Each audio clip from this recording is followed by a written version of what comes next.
আসসালামু আলাইকুম। সবাই কেমন আছেন? আলহামদুলিল্লাহ আমরা সবাই ভালো আছি। ঈদের পরে ভিডিও শুরু করলাম, এই দুদিন ভিডিও করিনি। সাফওয়ানের আব্বু বাসায় একটু কাজে ব্যস্ত ছিলাম। আজকে ভিডিওটা স্টার্ট করলাম। আজকে তৃতীয় দিন ঈদের। এই যে এখানে প্রচণ্ড বাইরে রৌদ্র গরম, দুপুরবেলা এখানে লেবুর শরবত গুলিয়ে নিয়েছি। সাথে আমার ছেলে টমেটো ভর্তা খাবে, টমেটো। আমার সাহেব পেয়ারা খাবে, পেয়ারা কেটে নিয়েছি, কাসন দিয়ে ধুয়ে বিট লবণ শুকনো মরিচ দিয়ে মাখিয়ে দিব। আর দেখেন বাইরে প্রচণ্ড রোদ, মোবাইলে বুঝতে পারবেন কি না, রোদের অবস্থা দেখেন। আর এত গরম, দুপুরবেলা এখন দুপুরের খাবার না খেয়ে এই যে শরবত ভর্তা এগুলা খাচ্ছি। এখানে ঠান্ডা পানি দিয়ে লেবুর শরবত গোলায় নিছি।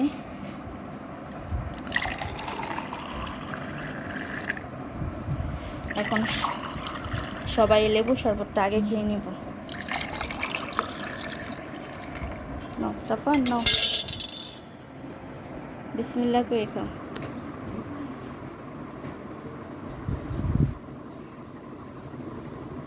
চিনি কম দিয়েছি, মিষ্টিটা কম দিয়েছি। এই যে সবাই খেয়ে নিচ্ছি লেবুর শরবত।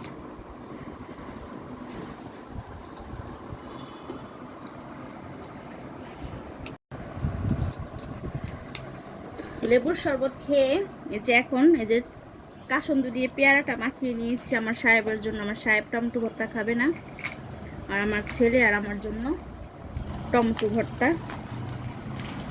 শুকনা মরিচ দিয়ে টমেটো মাখালে কিন্তু অনেক মজা লাগে। আমি এই যে সবসময় এই যে এইভাবে ভরে রেখে দিই, যখন তখন ভর্তা খাওয়া যায়। আর এই টমেটোটা ঈদের তৃতীয় দিন আমার ছোটো বোনের বাড়িতে গেছিলাম, অবশ্যই ভিডিও করা হয়নি। তখন আমার আব্বা আসছিল আমার ছোটো বোনের বাসায়, বাড়ি থেকে টমেটো নিয়ে আসছে অনেকগুলা। এই টমেটোই খাচ্ছি প্রতিদিন ভর্তা করে করে। এখনও অনেকগুলা টমেটো আছে, আমি সিদ্ধ করে ফ্রিজে রেখে দিব। এই যে সবাই বসে এখন খাচ্ছি। আমার সাহেব খাচ্ছে পেয়ারা মাখা, আর ছেলে আর আমি খাচ্ছি টমেটো, মেয়েও খাবে।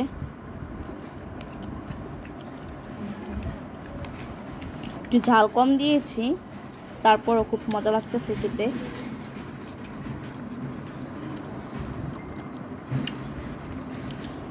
দেশি টমেটো একটু টক টক লাগতেছে, তাই আলাদা করে আর তেঁতুল দিইনি। আমরা টমেটো ভর্তার মধ্যে আলাদা করে একটু টক বানানোর জন্য তেঁতুল দিই। টমেটোটা এই টক, তাই তেঁতুল দিলাম না।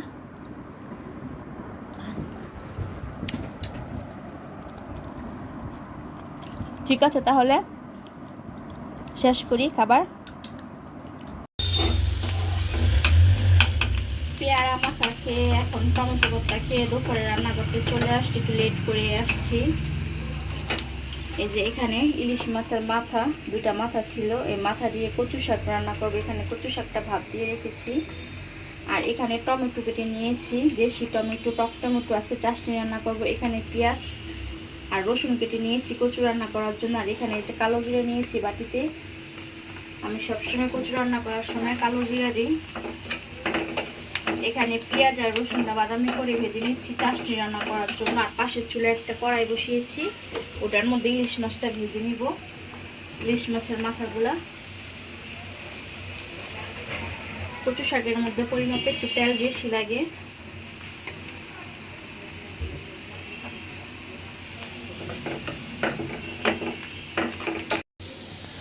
মাথাগুলা ভেজে নিব।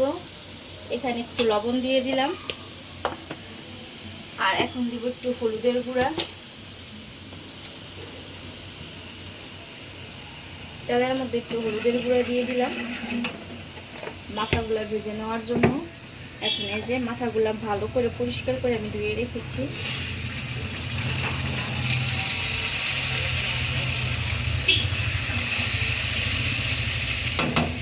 আর এখানে এই যে আমার পেঁয়াজ আর রসুনটা বাদামি করে ভেজে নিয়েছি। এখন এই যে কেটে রাখা টমেটোগুলো দিয়ে দিব।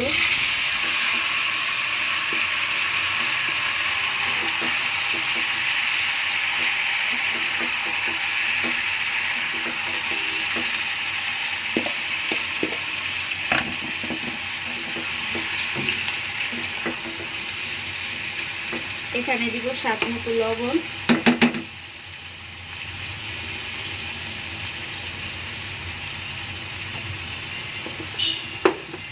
আর দিব একটু হলুদের গুঁড়া। এখানে হলুদের গুঁড়ো দিয়ে দিলাম অল্প করে, আর দিব একটু শুকনো মরিচের গুঁড়া। এই টমেটো চাটনিটা কিন্তু খুব মজা লাগে গরম ভাতটা খেতে। আর এখন তো প্রচণ্ড গরম, গরমের মধ্যে টমেটো টক চাটনি এগুলো খুব মজা। আর সাফনের জন্য টমেটো চাটনিটা করতেছি, সাফন তো কচু শাক খেতে পারবে না, মাছের মাথা দিব, তাই আমার বাচ্চাটার জন্য যে টমেটো চাটনি।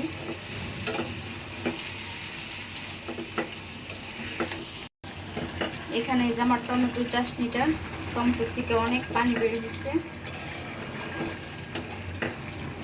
খুব সুন্দর একটা গ্রান বের হয়েছে ভাজা পেঁয়াজ রসুন।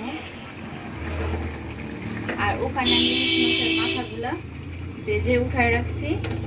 এই কড়াইয়ের মধ্যে আমি এখন এই যে কালিজিরা দিয়ে দিব কচু শাক রান্না করার জন্য। আর এখানে যে বেশি করে রসুন কেটেছি আর পেঁয়াজ, এটা দিয়ে দিব।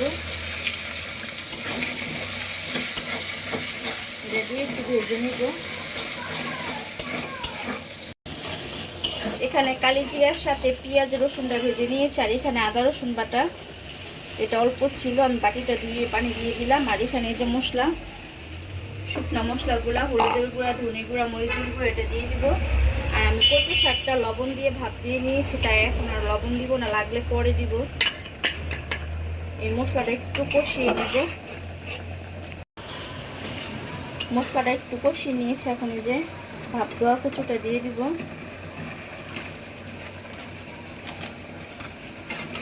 এটা দিয়ে মশলার সাথে একটু ভেজে নিব। আর মাছের মাথাগুলো এখন আমি দিয়ে দিব।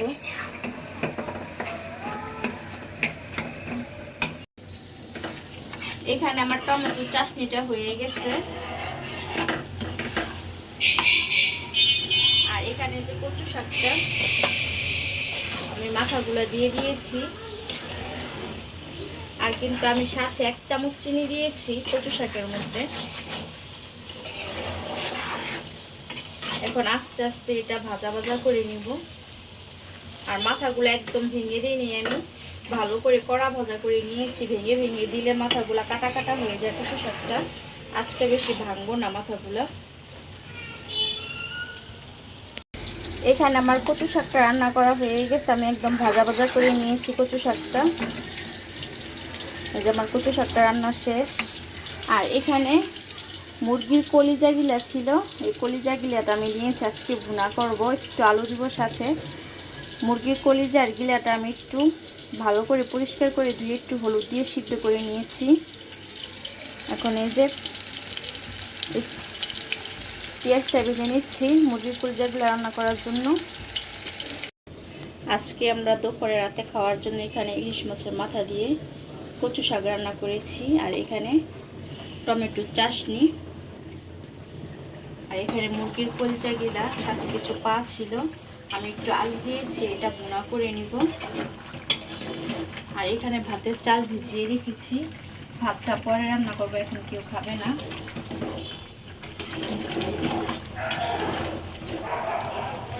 এটা আমি একটু মাখা মাখা করে রাখবো, মাখা মাখা করে ভুনা করব।